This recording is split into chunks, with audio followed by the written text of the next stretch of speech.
الحمد لله نحمده ونستعينه ونستغفره ونؤمن به ونتوكل عليه ونعوذ بالله من شرور أنفسنا ومن سيئات أعمالنا من يهده الله فلا مضل له ومن يضلله فلا هادي له ونشهد أن لا إله إلا الله وحده لا شريك له ونشهد أن سيدنا ومولانا محمدا عبده ورسوله أما بعد فقد قال الله تعالى في كلامه المجيد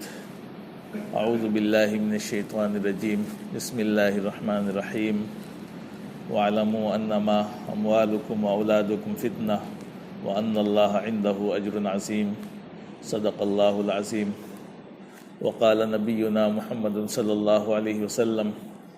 ما من مولود إلا يولد على الفطرة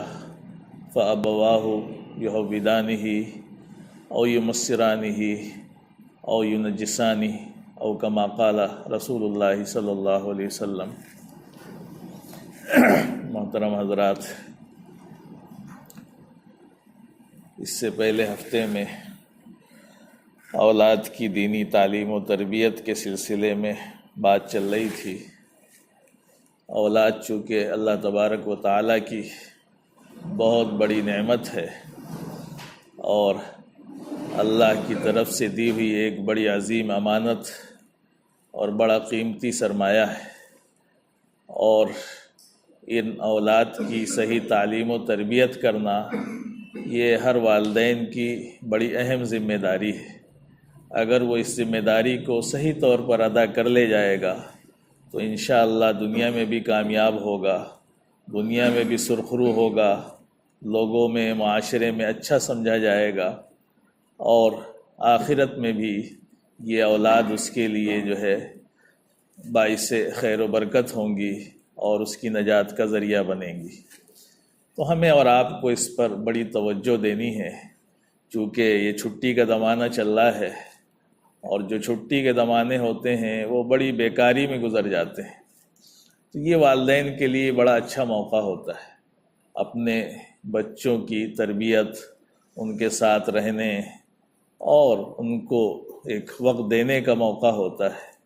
ہمارے معاشرے میں، سماج میں ایک چیز رائج ہو گئی ہے کہ سارا کام ہم نے اسکول پر چھوڑ دیا ہے، اور ہم یہ سمجھتے ہیں کہ جو کچھ کرنا ہے وہ اسکول میں بھیج دیا جائے اور وہیں سے سب کچھ ہو جائے گا۔ باقی والدین نہ اپنی ذمہ داری ادا کرنا چاہتے ہیں، نہ محنت کرنا چاہتے ہیں، نہ اس کے لیے کچھ قربانی دینا چاہتے ہیں،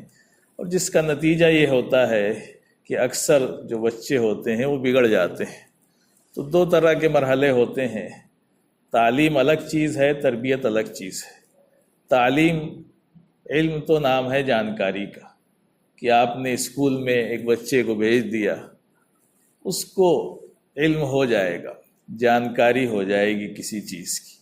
لیکن اس کی تربیت ہوئی کہ نہیں، یہ مشکل مرحلہ ہے، اور یہ والدین کو بھی کرنی پڑتی ہے، اور جو اچھے اساتذہ ہوتے ہیں وہ بھی یہ کام کرتے ہیں۔ تو بہرحال اولاد کے سلسلے میں، بچوں کے سلسلے میں بڑی فکر کرنے کی ضرورت ہے کہ یہ جو چھٹیاں ہوتی ہیں، تو چھٹیوں میں بچوں کو وقت ملتا ہے، وہ خالی ہوتے ہیں، تو والدین کو چاہیے کہ اس وقت اس موقع سے فائدہ اٹھائیں اور ان کو پورا وقت دیں، ان کا نظام بنائیں کہ یہ جو چھٹی کا وقت چل رہا ہے اس میں جو ہے اس کے لیے نظام الاوقات طے کرنے کی، اتنی دیر کھیلنا ہے، اتنی دیر یہ کام کرنا ہے، اتنی دیر آؤ بیٹھ کر کے یہ کام کر لیتے ہیں۔ تو جب ان کو وقت دیا جائے گا والدین کی طرف سے، والد مشغول ہیں تو والدہ دے سکتی ہیں، گھر میں جو لوگ ہیں وہ دے سکتے ہیں، والد صاحب خالی ہیں یا وہ جب گھر پہ ہیں تو وہ وقت دے سکتے ہیں، لیکن بہرحال دینا پڑے گا، اس لیے کہ ہماری آنے والی جو نسلیں ہیں ان کی فکر کرنا یہ بڑی اہم ذمہ داری ہے، اور اس ذمہ داری کو ادا کرنا یہ ایک دینی فریضہ ہے۔ ہمارے دین میں بڑی اہمیت ہے علم کی۔ اللہ کے وسلم پر پہلی وحی آئی جس میں کہا گیا کہ اقرا، پڑھیے۔ تعلیم کو چھوڑ کر کے یہ امت کامیاب نہیں ہو سکتی۔ تعلیم سے تو رشتہ ہمارا پہلے دن سے تھا۔ وہ جاہل قوم جو کچھ نہیں جانتی تھی، اللہ علیہ وسلم کی صحبت سے اور آپ کی دعوت سے، تعلیم سے ہی وہ کامیاب ہوئی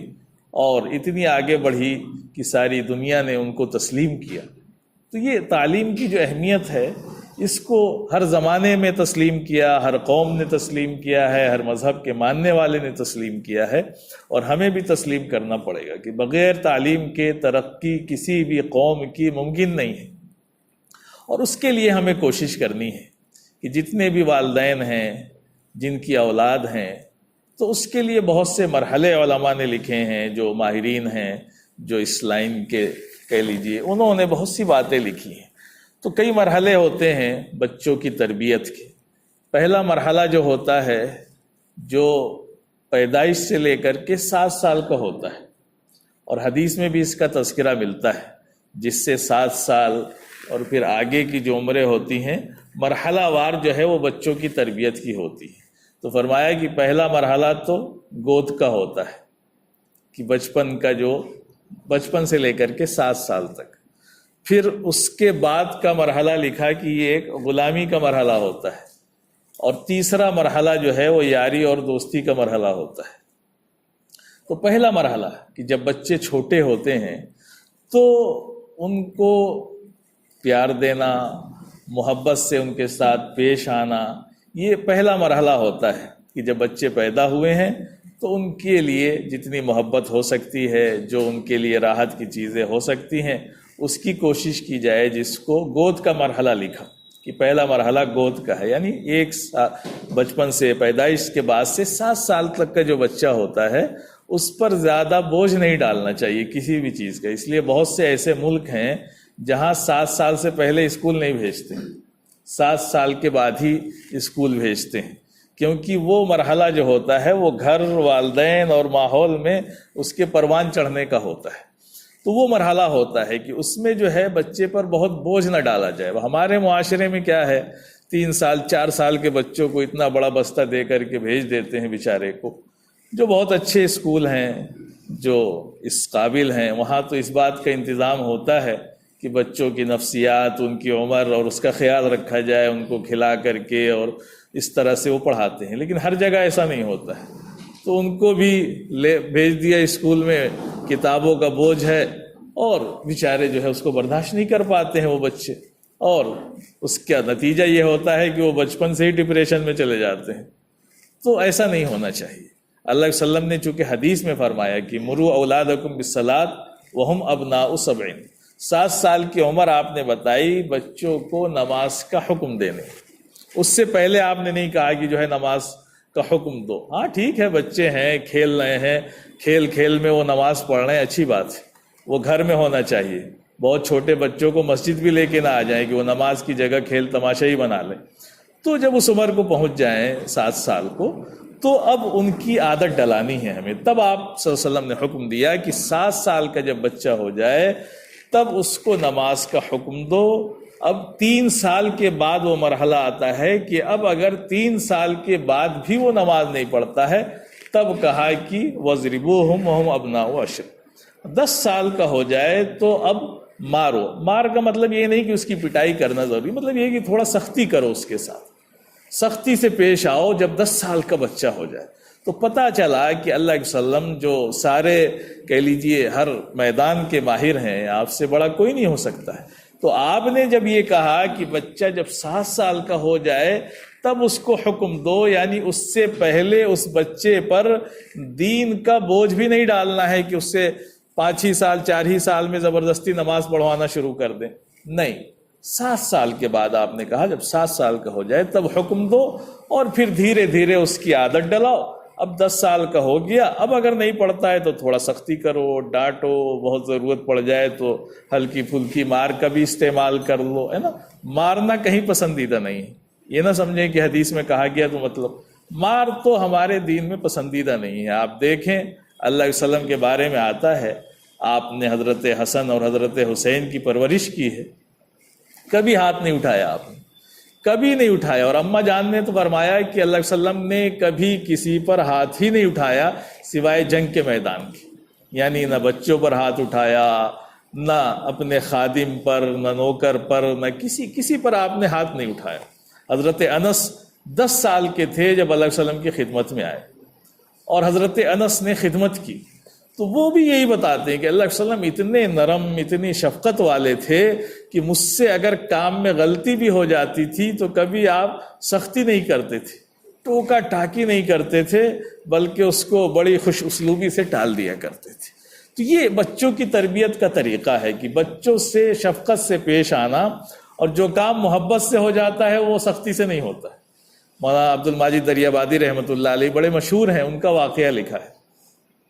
کہ بچپن میں، اب تو یہ رسمیں ختم ہو گئی، لیکن پہلے ہر مسلمان کے گھر میں اکثر یہ ہوتا تھا، جو بھی دیندار گھرانے ہوتے تھے، کہ جب بچہ پیدا ہوتا تھا، کچھ بڑا ہو جاتا تھا، تو اس کی رسم بسم اللہ ہوتی تھی۔ یعنی پہلے اس کو جو ہے سارے لوگ جمع ہوتے تھے، رشتہ دار آتے تھے، جو قریبی لوگ تھے گھر کے، وہ سب خاندان والے اکٹھا ہوتے تھے، اور کسی عالم کو، کسی کو بلا کر کے اس کی رسم بسم اللہ کی جاتی تھی، اور بڑا اہتمام ہوتا تھا اس کا، اور ضروری ہے۔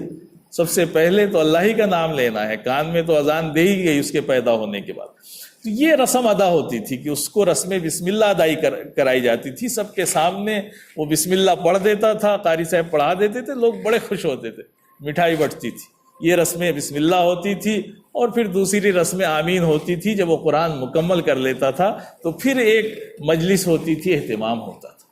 تو وہ ایک زمانہ تھا تربیت کا۔ تو عبد الماجد دریابادی رحمۃ اللہ علیہ نے اپنے بارے میں لکھا کہ جب میری رسم بسم اللہ ہوئی، چھوٹے تھے، تو سارے رشتہ دار جمع ہو گئے، سب جمع ہو گئے، خوب اچھے کپڑے پہنائے گئے، ان کو مجلس میں بیٹھایا گیا، اور جب بیچارے قاری صاحب آئے، ان سے کہا کہ پڑھیے بسم اللہ، ان کو پڑھوائی،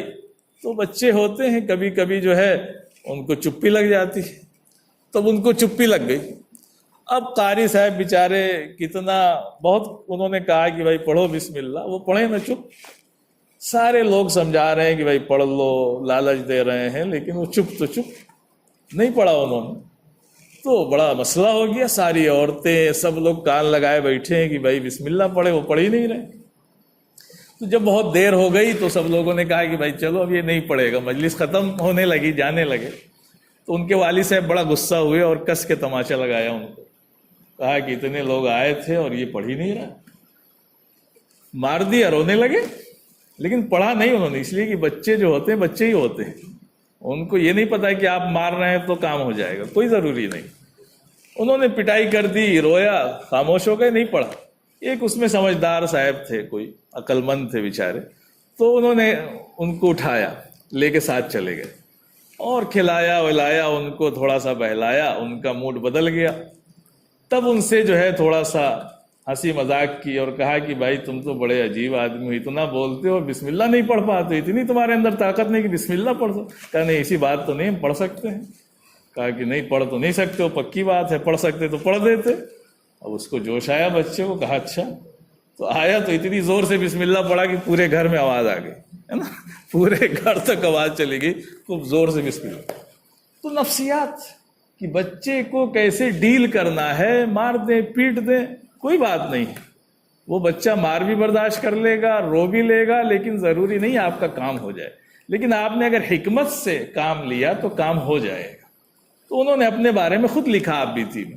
کہ اس طرح سے جو ہے، جب انہوں نے اس طرح سے کیا، جو رشتہ دار تھے، تو کام ہو گیا، بسم اللہ پڑھ دی، سارے گھر والے خوش ہو گئے، مجلس بھی ان کی مکمل ہو گئی۔ اور مار پیٹ کے چاہتے کہ پڑھا لیں تو وہ دن بھر نہ پڑھتے، چاہے جتنا مارو،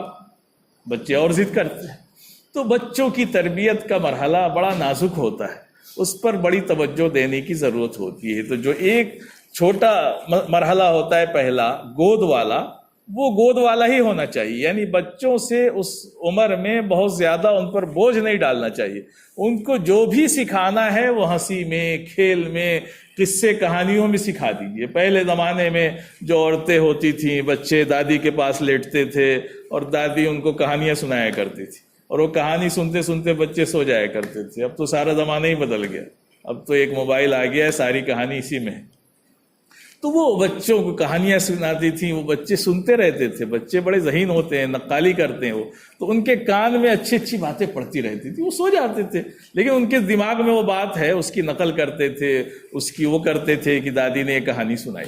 تو وہ چیزیں تربیت کا مرحلہ ہوا کرتی تھی، تو اس عمر میں وہی ان کے ساتھ کرنا ہے، بہت بوجھ نہیں ڈالنا ہے۔ ہاں 7 سال کے بعد چونکہ اب وہ اس لائق ہو جاتا ہے کہ اس پر بوجھ ڈالا جائے، اب اس کو اسکول بھی بھیجیے، اس کو نماز کے لیے بھی کوشش کریے، ساتھ لائیے، دھیرے دھیرے نماز کی بھی عادت ڈلائیے۔ اب مرحلہ آ جاتا ہے تو اس مرحلے کو لکھا کہ یہ جو مرحلہ ہوتا ہے یہ غلامی کا ہوتا ہے۔ غلامی کا مطلب یہ ہے کہ اب جو ہے والدین کی ذمہ داری ہے کہ لڑکے پر اپنا حکم چلائیں، یہ غلامی کا دور ہے، یعنی اب اس کو جو ہے بچہ سمجھدار نہیں ہوتا ہے تو اب ایسا کام اس سے کروائیں جو صحیح ہو، اور یہ والدین کو کروانا پڑے گا۔ تو یہ غلامی کا زمانہ ہو گیا 7 سال کا، تو 7 سال سے 14 سال تک والدین جو ہے اس کی نگرانی رکھیں اور اس کی جو ہے اپنی باتوں کو منوانے کی عادت ڈالیں اس کو۔ پھر لکھا کہ آگے کا جو 7 سال کا مرحلہ ہوتا ہے 14 سے 21 سال کا، یہ لکھا کہ یاری کا ہوتا ہے۔ اب اس وقت جو ہے لڑکے سے آپ کی دوستی ہو جانی چاہیے، اگر آپ کی دوستی نہیں ہوگی تو دوسروں سے دوستی کرے گا، وہ پکی بات ہے۔ اور یہیں پہ بڑی چوک ہوتی ہے، یہ بڑی نازک عمر ہوتی ہے، 14 سال یا 18 سے 25 سال کی جو عمر ہوتی ہے یہ بڑی بگڑنے کی عمر ہوتی ہے۔ اس وقت دوستی یاری ادھر ادھر کے چکر میں پڑتا ہے، لیکن اگر اس کی دوستی باپ سے ہے، تھوڑا سا اس سے تعلق اچھا ہے، تو وہ ابا سے ساری باتیں شیئر کر لے گا، ان سے ساری باتیں کر لے گا، اور وہ صحیح راستے پر اس کو ڈال سکتے دوستی کے ذریعے سے۔ اور مار پیٹ کا نتیجہ یہ ہوتا ہے کہ آپ ماریں گے تو وہ دن بھر آپ کے سامنے ہی نہیں آئے گا، آپ ادھر سے آئیں گے تو وہ ادھر سے نکل جائے گا، آپ کچھ نہیں کر پائیں گے اس کی تربیت، آپ سوچتے رہ جائیں گے، لیکن وہ مرحلہ نکل جائے گا تو پتہ چلے گا کہ وہ زندگی بھر وہی چلے گا کہ ابا ادھر سے آئے تو بیٹا ادھر سے نکل گیا، ہے نا، اور کوئی ایک دوسرے سے ملاقات ہی نہیں ہوتی ہے۔ بہت سے لوگوں کی تو جو ہے اپنے ابا سے شادی میں ملاقات ہوتی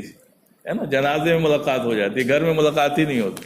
اس لیے کہ ایسا ماحول بنا دیا، ایسی سختی، ایسی مار پیٹ کہ وہ بیچارہ جو ہے لڑکا یہی سمجھتا ہے کہ ابا کے معنی ظالم، مار پیٹ، تو ابا سے بچ کے رہو، ایسا نہیں ہونا چاہیے۔ تو یہ جو مرحلہ ہوتا ہے یہ دوستی یاری کا ہوتا ہے، وہ کسی نہ کسی سے دوستی کرے گا، تو دوستی وہ کر رہا ہے، آپ کی نگاہ ہو، آپ سے بھی اتنی لڑکے سے بچے سے بے تکلفی ہو کہ وہ ساری باتیں آپ کو بتا دے۔ جب وہ آپ سے یاری ہوگی، سب باتیں بتا دے گا، تبھی آپ دیکھ پائیں گے کہ وہ غلط راستے پہ تو نہیں جا رہا ہے، اس کی سوچ غلط تو نہیں ہو رہی ہے، وہ غلط صحبت میں تو نہیں جا رہا ہے، تب تو آپ اس کی نگرانی رکھ پائیں گے۔ ورنہ صرف سوچیں کہ ڈنڈے کے زور پہ، تو ڈنڈے کے زور پہ کتنی دیر آپ کریں گے؟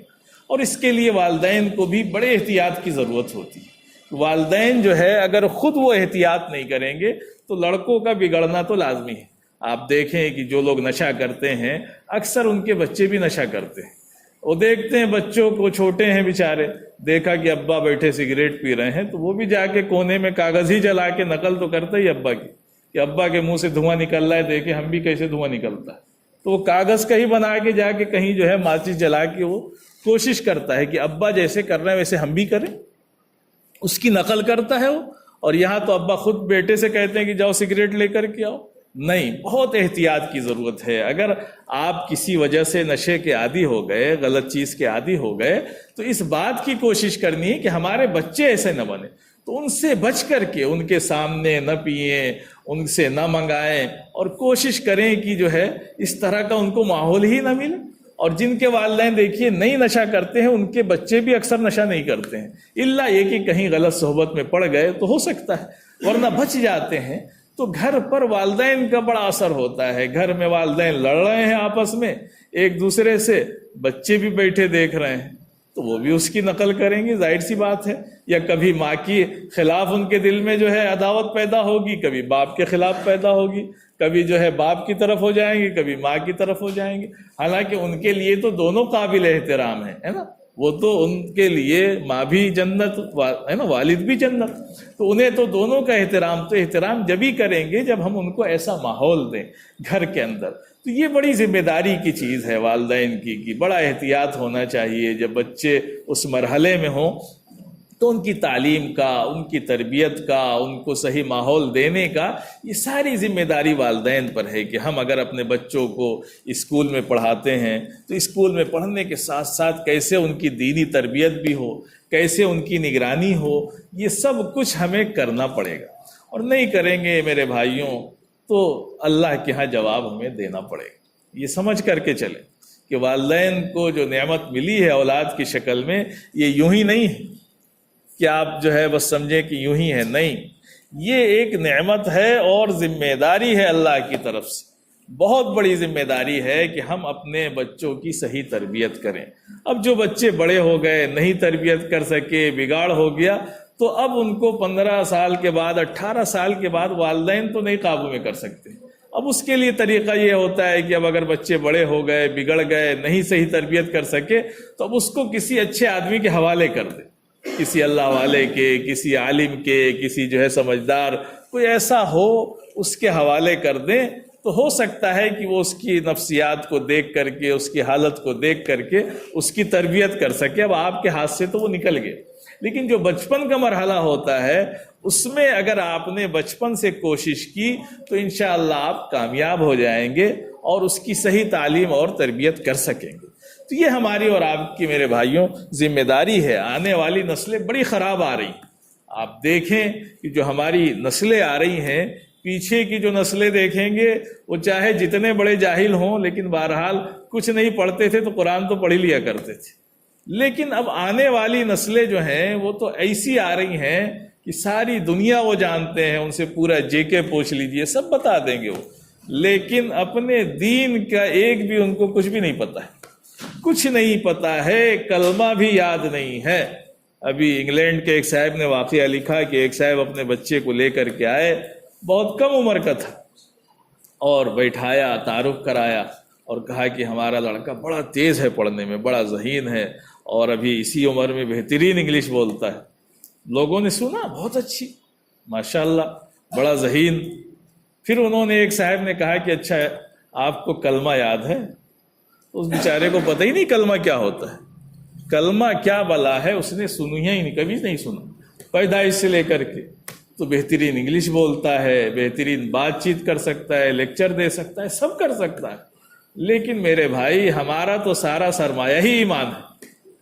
اب ایمان ہی نہ ہو تو آپ بنا لیجئے بہت بڑا ڈاکٹر، بہت بڑا انجینئر، بہت کچھ بھی بن جائے، وہ راشٹرپتی بن جائے، وزیر اعظم بن جائے، جتنا بڑا عہدہ مل جائے، موت پر ختم ہی ہو جانا ہے اس کو۔ بس بہت چند دن کا یہ مرحلہ ہوتا ہے جس پر آپ فخر کر سکتے ہیں، لیکن آنکھ بند ہونے کے بعد بھی ایک دنیا آنے والی ہے جہاں یہ کلمہ جس کو امت نے اتنا حقیر بنا دیا کہ جوان ہو گئے ان کو بھی کلمہ یاد نہیں، بوڑھے ہو گئے ان کو بھی کلمہ یاد نہیں، اور اسی کلمے پر تو سارا فیصلہ ہونا ہے،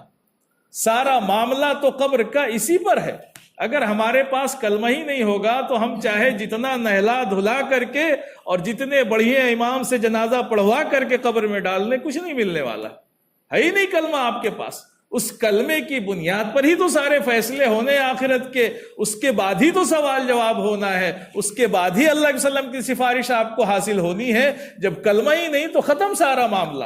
تو آپ رہیں بہت بڑے ڈاکٹر، بہت بڑے انجینئر، بہت بڑے سائنسداں، جو بھی رہیں، وہ سارا مرحلہ ختم ہو گیا آپ کا۔ تو میرے بھائیوں سمجھداری اسی میں ہے کہ ہم اپنے بچوں کی ترقی، خوب بہت اچھا ہے، ہمارے بچوں کی ترقی پوری امت مسلمہ کی ترقی ہے، لیکن ایمان کا دامن نہ چھوٹے ان سے، اسلام نہ چھوٹے، کلمہ ان کے دل میں ضرور ہونا چاہیے۔ بچپن کی جو تربیت ہے، جو تعلیم ہے، جو ایمان کا پودا لگنا چاہیے تو وہ لگنا چاہیے۔ اس کے بعد آپ اس کو چاہے دنیا کے کسی یونیورسٹی میں پڑھائیں، کہیں پڑھائیں، کچھ بھی پڑھائیں، لیکن اس بات کا اہتمام ضرور ہونا چاہیے کہ آپ کا بچہ جو ہے مرتے دم تک مسلمان رہے۔ اگر اس کا اہتمام نہیں کیا تو ہو سکتا ہے کہ آپ کچھ کلمہ جانتے ہوں، آپ کے اولاد جو آئیں گی، پھر ان کی اولاد جو آئیں گی، سب ختم۔ اور اسی کی ساری کوشش ہو رہی ہے، ساری محنت اسی پر ہو رہی ہے۔ وہ جانتے ہیں کہ اتنی بڑی بڑی مسلمانوں کی آبادیاں ہیں، ان کو ختم تھوڑی کیا جا سکتا ہے، ان کو نکالا نہیں جا سکتا ہے، لیکن ان کو بدلا جا سکتا ہے۔ اور ان کو بدل دو، یہ کنورٹ ہو جائے، نام خوب اچھا رکھ لیں، چاہے جتنا اچھا نام رکھ لیں، لیکن یہ مسلمان نہ رہیں۔ اس کی ساری محنت ہو رہی ہے، اور آنے والی نسلیں اگر ابھی سے ہم نے ہوش کے ناخن نہیں لیے، ابھی سے نہیں سنبھلے تو آپ دیکھیں گے کہ ہماری نسلیں جو ہے مرتد ہو جائیں گی، اللہ نہ کرے۔ تو میرے بھائیوں، بڑی فکر کی چیز ہے، اللہ تعالی ہم سب کو اس بات کی توفیق عطا فرمائے کہ ہم اپنے آنے والے نسلوں کی، ان کی ایمان کی فکر کریں اور اس پر عمل کرنے کی کوشش کریں۔